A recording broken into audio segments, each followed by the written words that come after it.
Praise the lord. యేసుక్రీస్తు దివ్యనామంలో ఉదయకాల సమయంలో కార్యక్రమం వీక్షించుతున్న మీ అందరికీ నా హృదయపూర్వక వందనాలు తెలియజేస్తున్నాను. పిల్లరా, బాగున్నారా? ఉదయకాల సమయంలో ధైర్యము చెడిపోయి ఉన్నావా? కృంగిపోయి ఉన్నావా? పడిన స్థలంలోనే పడిపోయి ఉన్నావా?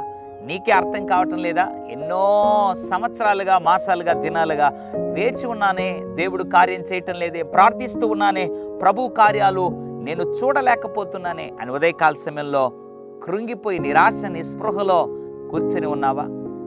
భర్తిమై అనబడినటువంటి ఒక గుడ్డి భిక్షకుడు బైబిల్లో మనకులాగానే ఆయా సందర్భాల్లో మనం నీరసించిపోయినట్లుగా ఒకే స్థలంలో కూర్చొని ఉన్నాడు.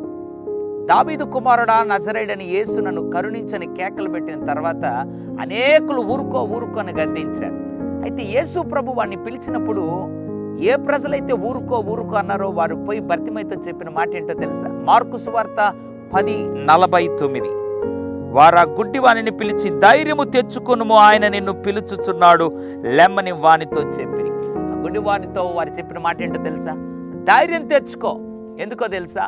ఆయన నిన్ను పిలుచుచున్నాడు. ఉదయకాల సమయంలో ధైర్యము చెడిపోయి నిరాశ నిస్పృహలో ఎప్పుడు తీరుతాయో ఏమో ఈ అప్పులు, ఎప్పుడు బాగవుతుందో ఏమో ఈ యొక్క వ్యాధి, ఎప్పుడు ఆ యొక్క కష్టం తొలగిపోతుందో ఏమో, ఎప్పుడు ఈ దుఃఖము నన్ను విడిచిపెడుతుందో ఏమో, ఎప్పుడు ఈ భయంకరమైనటువంటి రోగము నన్ను వదులుతుందో ఏమో అని ఉదయకాల సమయంలో ధైర్యం చెడిపోయి ఉన్నావా? దేవుడు ఒకే ఒక మాట నీతో చెప్తున్నాడు, నమ్ము, ధైర్యం తెచ్చుకో. ఎందుకో తెలుసా? దేవుడు నిన్ను పిలుస్తున్నాడు. ఎందుకోసం తెలుసా? ఒక అద్భుతం చేయడానికి పిలుస్తున్నాడు. లేయ్, లెమ్మని ప్రభు నీతో మాట్లాడుతున్నాడు. ధైర్యం తెచ్చుకో, లేయ్, దేవుడు నిన్ను పిలుస్తున్నాడు.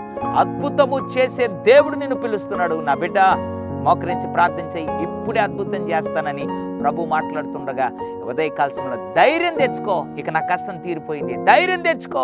నా అప్పు తీరిపోయింది, ధైర్యం తెచ్చుకో. నా దేవుడు నన్ను ముట్టి బాగు చేశాడని నిశ్చయముగా దేవుడు నీ విశ్వాసానికి తగినట్లుగా నీ జీవితంలో అద్భుతం చేయబోతున్నాడు. పరిశుద్ధుల తండ్రి, నీకు వందనాలు. ఎంతమంది అయితే ధైర్యము చెడిపోయి ఉన్నారో వారి జీవితాన్ని దర్శించి ధైర్యముతో నింపి నాయన నీ కార్యములు జరిగించి వారిని లేవనెత్తమని యేసు నామములో ప్రార్థిస్తున్నాము తండ్రి. ఆమేన్. God bless you.